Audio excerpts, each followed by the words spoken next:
Vertical circular motion में हम कुछ केसेस कंसिडर करते हैं।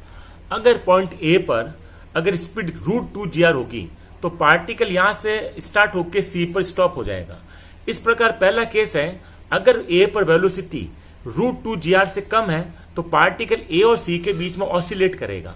इस प्रकार हम लिख सकते हैं फ्रॉम ए टू सी, ए से सी तक अगर वेलोसिटी की वैल्यू √2 g से कम है तो ए और सी से ऊपर नहीं जा पाएगा पार्टिकल, और ए और सी के बीच में ऑसिलेट करेगा। इस प्रकार जो टीपी होगा वो ये होता है mvp² plus mg cos theta, क्योंकि थीटा या लेस देन इक्वल टू 90 तो cos थीटा पॉजिटिव होगा और टेंशन की वैल्यू ग्रेटर देन 0 होगी, हमेशा पॉजिटिव होगी। तो t कैनॉट बी 0, यानी कि ए और सी के बीच में टेंशन 0 नहीं हो सकता। इसलिए अगर पार्टिकल कहीं पर जाके रुकेगा तो वहां वेलोसिटी 0 होगी लेकिन टेंशन 0 नहीं होगा और पार्टिकल ऑसिलेट करता रहेगा। अब हम दूसरा केस लेते हैं, अगर वेलोसिटी की वैल्यू ए पर अगर वेलोसिटी की वैल्यू √rg से ज्यादा है लेकिन √5rg से कम है तो पार्टिकल ए से स्टार्ट होगा और कहीं पर पहुंचेगा सी और बी के बीच में। वहां तक जाके पार्टिकल जो है वो रस्सी ढीली पड़ जाएगी स्लैक और पार्टिकल पैराबोलिक पाथ में मूव करेगा।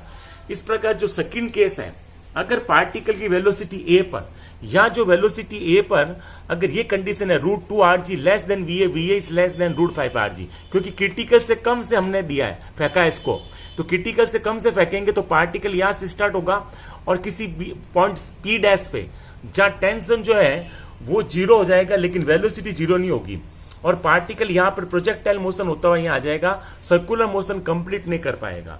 इस प्रकार हम कह सकते हैं इस केस में जो पार्टिकल है वो कंप्लीट लूप कंप्लीट नहीं कर पाएगा, और अगर वेलोसिटी ए पर √5rg उससे ज्यादा है तो पार्टिकल पूरा सर्कुलर पाथ कंप्लीट करेगा।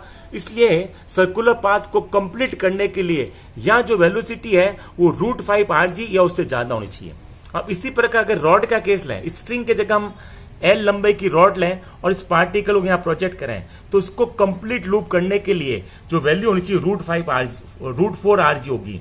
तो इस प्रकार अगर रॉड दे रखी है ये हमने ऐसे निकाला, यह जो काइनेटिक एनर्जी ½ और जब पार्टिकल यहां पहुंचेगा तो इसकी पोटेंशियल एनर्जी mg2r होगी। तो एनर्जी कंजर्वेशन अप्लाई करके Va = √4rg हम कैलकुलेट कर सकते हैं।